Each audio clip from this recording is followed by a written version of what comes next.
ಉತ್ತರ ಪ್ರದೇಶದ ಪ್ರಯಾಗ್ರಾಜ್ನಲ್ಲಿ ಕಳೆದ 45 ದಿನಗಳಿಂದ ನಡೆದ ಅತಿದೊಡ್ಡ ಧಾರ್ಮಿಕ ಕಾರ್ಯಕ್ರಮ ಮಹಾಕುಂಭಮೇಳಕ್ಕೆ ತೆರೆ ಬಿದ್ದಿದೆ. ಮಹಾಶಿವರಾತ್ರಿಯ ದಿನ 1.44 ಕೋಟಿಗೂ ಹೆಚ್ಚು ಜನರು ಪುಣ್ಯಸ್ನಾನ ಮಾಡಿದ್ದು, 45 ದಿನದಲ್ಲಿ ಒಟ್ಟು 66.21 ಕೋಟಿಗೂ ಅಧಿಕ ಭಕ್ತರು ಪುಣ್ಯಸ್ನಾನ ಮಾಡಿದ್ದಾರೆ. 2026ರಲ್ಲಿ ಲೋಕಸಭಾ ಕ್ಷೇತ್ರ ವಿಂಗಡಣೆ ನಂತರ ತಮಿಳುನಾಡು ಲೋಕಸಭಾ ಕ್ಷೇತ್ರಗಳ ಸಂಖ್ಯೆ 39ರಿಂದ 31ಕ್ಕೆ ಇಳಿಕೆಯಾಗಲಿದೆ ಎಂದಿರುವ ತಮಿಳುನಾಡು ಮುಖ್ಯಮಂತ್ರಿ ಎಂ.ಕೆ. ಸ್ಟಾಲಿನ್ ಅವರ ಹೇಳಿಕೆಯನ್ನು ಕೇಂದ್ರ ಗೃಹ ಸಚಿವ ಅಮಿತ್ ಶಾ ಬುಧವಾರ ಸ್ಪಷ್ಟವಾಗಿ ತಳ್ಳಿಹಾಕಿದ್ದಾರೆ. ಸ್ಟಾಲಿನ್ ಅವರ ಹೇಳಿಕೆಯನ್ನು ತಳ್ಳಿಹಾಕಿದ ಅಮಿತ್ ಶಾ, ನರೇಂದ್ರ ಮೋದಿ ಸರ್ಕಾರ 2014-24ರ ಅವಧಿಯಲ್ಲಿ ರಾಜ್ಯಕ್ಕೆ 5,08,337 ಕೋಟಿ ರೂಪಾಯಿ ನೀಡಿದೆ ಎಂದು ಹೇಳಿದರು. ಅಲ್ಲದೆ ಕ್ಷೇತ್ರ ವಿಂಗಡಣೆ ಪ್ರಕ್ರಿಯೆ ಕುರಿತು ಸ್ಟಾಲಿನ್ ತಪ್ಪು ಮಾಹಿತಿ ಹಂಚುತ್ತಿದ್ದಾರೆ ಎಂದು ಕೇಂದ್ರ ಗೃಹ ಸಚಿವರು ಆರೋಪಿಸಿದರು. ಕೇಂದ್ರ ಸರ್ಕಾರ ಬಜೆಟ್ನಲ್ಲಿ ಮಧ್ಯಮ ವರ್ಗದವರಿಗೆ ಆದಾಯ ತೆರಿಗೆ ಮಿತಿಯನ್ನು 12 ಲಕ್ಷಕ್ಕೆ ಏರಿಕೆ ಮಾಡಿ ಬಂಪರ್ ಘೋಷಣೆ ಮಾಡಿದ ಬಳಿಕ ಈಗ ಜನಸಾಮಾನ್ಯರಿಗೆ ಉಪಯೋಗವಾಗುವಂತಹ ಮತ್ತೊಂದು ಯೋಜನೆಯನ್ನು ಘೋಷಿಸಲು ಸಿದ್ಧತೆ ನಡೆಸಿದೆ. ಅಸಂಘಟಿತ ವಲಯದಲ್ಲಿರುವವರು ಸೇರಿದಂತೆ ಎಲ್ಲ ನಾಗರಿಕರಿಗೆ ಲಭ್ಯವಾಗುವ ಸಾರ್ವತ್ರಿಕ ಪಿಂಚಣಿ ಯೋಜನೆ ಜಾರಿಗೆ ಸಂಬಂಧಿಸಿದಂತೆ ಸರ್ಕಾರ ಕೆಲಸ ಮಾಡುತ್ತಿದೆ ಎಂದು ಕಾರ್ಮಿಕ ಸಚಿವಾಲಯದ ಮೂಲಗಳು ತಿಳಿಸಿರುವುದಾಗಿ ಎನ್ಡಿಟಿವಿ ವರದಿ ಪ್ರಕಟಿಸಿದೆ. ತಮಿಳು ನಟಿ ರಂಜನಾ ನಾಚಿಯರ್ ಭಾರತೀಯ ಜನತಾ ಪಕ್ಷಕ್ಕೆ ರಾಜೀನಾಮೆ ನೀಡಿ ನಟ ವಿಜಯ್ ಅವರ ಪಕ್ಷವಾದ ತಮಿಳಗ ವೆಟ್ರಿ ಕಳಗಂ ಪಕ್ಷ ಸೇರಿದ್ದು ತಮಿಳುನಾಡು ರಾಜಕೀಯದಲ್ಲಿ ಪ್ರಮುಖ ತಿರುವು ಪಡೆದುಕೊಂಡಿದೆ.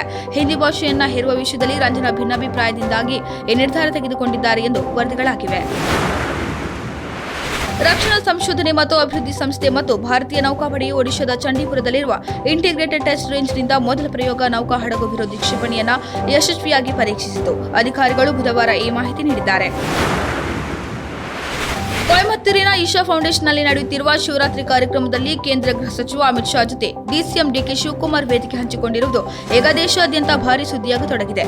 ಕಾಂಗ್ರೆಸ್ನಲ್ಲಿ ಸಿಎಂ ಆಗಬೇಕೆಂಬ ಮಹತ್ವಾಕಾಂಕ್ಷೆ ಇಟ್ಟುಕೊಂಡಿರುವ ಡಿಕೆ ಶಿವಕುಮಾರ್ ಅವರ ಈ ನಡೆ ಕಾಂಗ್ರೆಸ್ ಹೈಕಮಾಂಡ್ ಕೆಂಗಣ್ಣಿಗೆ ಗುರಿಯಾಗಿದೆ.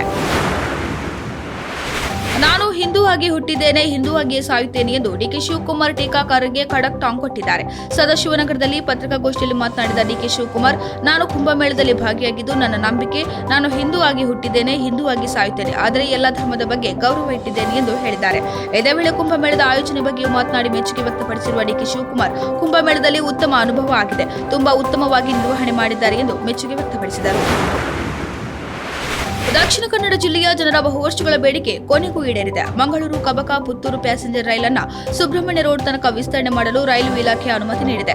ಈ ಕುರಿತು ದಕ್ಷಿಣ ಕನ್ನಡ ಸಂಸದ ಕ್ಯಾಪ್ಟನ್ ಬ್ರಿಜೇಶ್ ಚೌಟ ಸಾಮಾಜಿಕ ಜಾಲತಾಣದಲ್ಲಿ ಪೋಸ್ಟ್ ಮಾಡಿ ಮಾಹಿತಿ ನೀಡಿದ್ದಾರೆ.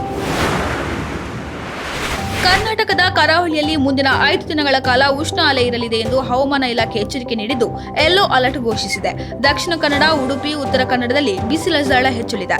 ಬಾಗಲಕೋಟೆ, ಬೆಳಗಾವಿ, ಬೀದರ್, ಧಾರವಾಡ, ಗದಗ, ಹಾವೇರಿ, ಕಲಬುರಗಿ, ಕೊಪ್ಪಳ, ರಾಯಚೂರು, ವಿಜಯಪುರ, ಯಾದಗಿರಿ ಜಿಲ್ಲೆಗಳಲ್ಲಿ ಕೂಡ ಬಿಸಿಲು ಹೆಚ್ಚಿರಲಿದೆ.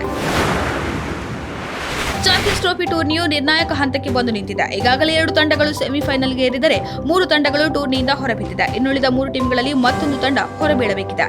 ಈ ಬಾರಿ ಚಾಂಪಿಯನ್ಸ್ ಟ್ರೋಫಿಯಿಂದ ಮೊದಲು ಹೊರಬಿದ್ದ ತಂಡವೆಂದರೆ ಆತಿಥೇಯ ಪಾಕಿಸ್ತಾನ. ಅನಂತರ ಬಾಂಗ್ಲಾ ಪಡೆ ಕೂಡ ಚಾಂಪಿಯನ್ಸ್ ಟ್ರೋಫಿಯಿಂದ ಹೊರಬಿದ್ದಂತಾಗಿದೆ. ಈಗ ಇಂಗ್ಲೆಂಡ್ ತಂಡವು ಹೊರಬಿದ್ದಿದೆ. ಟಾಕ್ಸಿಕ್ ಸಿನಿಮಾವನ್ನ ಜಾಗತಿಕ ಮಟ್ಟದಲ್ಲಿ ಕೊಂಡೊಯ್ಯುವ ನಿಟ್ಟಿನಲ್ಲಿ ನಿರ್ಮಾಪಕ ವೆಂಕಟ್ ಹಾಗೂ ಚಿತ್ರದ ನಾಯಕ ಯಶ್ ಶ್ರಮಿಸುತ್ತಿದ್ದಾರೆ. ಭಾರತೀಯ ಚಿತ್ರರಂಗದ ಅದ್ದೂರಿ ಹಾಗೂ ದುಬಾರಿ ಸಿನಿಮಾವಾಗಿರುವ ಈ ಚಿತ್ರವನ್ನ ಕನ್ನಡ ಮತ್ತು ಇಂಗ್ಲಿಷ್ನಲ್ಲಿ ಚಿತ್ರೀಕರಿಸಲಾಗುತ್ತಿದೆ. ಬಳಿಕ ತೆಲುಗು, ತಮಿಳು, ಮಲಯಾಳಂ, ಹಿಂದಿ ಸೇರಿ ಇನ್ನೂ ಹಲವು ಅಂತಾರಾಷ್ಟ್ರೀಯ ಭಾಷೆಗಳಲ್ಲಿ ಡಬ್ ಮಾಡಲಾಗುತ್ತದೆ. ಟಾಕ್ಸಿಕ್ ಸಿನಿಮಾವನ್ನ ವೆಂಕಟ್ ಕೆ ನಾರಾಯಣ ಸಾರಥ್ಯದ ಕೆಪಿಎನ್ ಪ್ರೊಡಕ್ಷನ್ ಹಾಗೂ ಯಶ್ ಮೂನ್ಸ್ಟಾರ್ ಮೈಂಡ್ ಕ್ರಿಯೇಷನ್ ಜೊತೆಯಾಗಿ ಸೇರಿ ನಿರ್ಮಾಣ ಮಾಡುತ್ತಿದೆ. ಈಗಾಗಲೇ ಹಲವು ಅಂತಾರಾಷ್ಟ್ರೀಯ ಪ್ರಶಸ್ತಿ ಪಡೆದ ಗೀತು ಮೋಹನ್ದಾಸ್ ಈ ಸಿನಿಮಾಗೆ ನಿರ್ದೇಶನ ಮಾಡುತ್ತಿದ್ದು, ಈ ಸಿನಿಮಾವನ್ನ ಪ್ಯಾನ್ ವರ್ಲ್ಡ್ ಹಂತಕ್ಕೆ ತೆಗೆದುಕೊಂಡು ಹೋಗಲು ಇಡೀ ಸಿನಿಮಾ ತಂಡ ಸಜ್ಜಾಗಿದೆ.